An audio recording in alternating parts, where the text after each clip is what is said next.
تلک آیات الکتاب المبین، یہ باتیں محض باتیں نہیں ہیں، یہ اس کتاب کی باتیں ہیں جو ہر چیز کو کھول کے رکھ دیتی ہے، حق بیان کرتی ہے، پوری وضاحت سے بیان کرتی ہے۔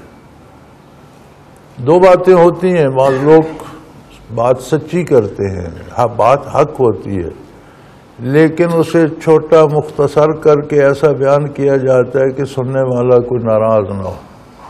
جس کے خلاف جس کے حق میں ہے وہ تو خوش ہوگا، جس کے خلاف جائے گی وہ ناراض ہوگا۔ تو بندے سچ بولتے ہوئے بھی اسے کچھ مختصر کر کے کچھ درمیان سے نکل جاتے ہیں۔ فرمایا یہ کتاب ایسا نہیں، کتاب مبین، یہ کھول کے رکھ دیتی ہے۔ کسی کو پسند آئے درست ہے، کسی کو نہ آئے ٹھیک ہے، اس کا اثر اس پہ ہوگا، دوسرے کے انکار کا اثر وہ خود بھگتے گا، لیکن یہ کتاب کسی کا لحاظ نہیں کرتی۔ یہ حقیقی کتاب ہے، الکتاب ہے۔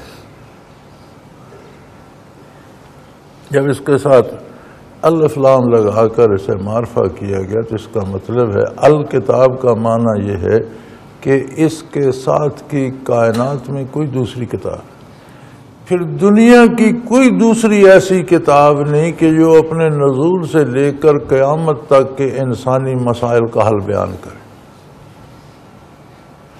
کوئی ایسی دوسری کتاب نہیں جو گزرے ہوئے واقعات کو صحت کے ساتھ بغیر شک و شبہ کے بیان کرے۔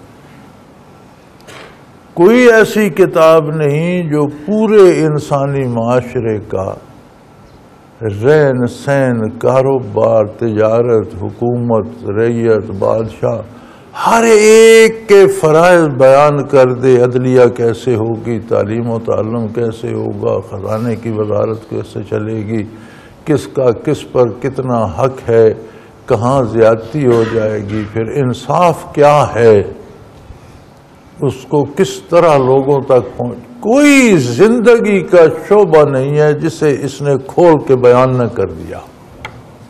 اس لیے اسے الکتاب کہا گیا ہے کہ حقیقی کتاب ہے، اور پھر مبین ہے، بلا لحاظ، سچی کھری سیدھی بات ارشاد فرما دیتی۔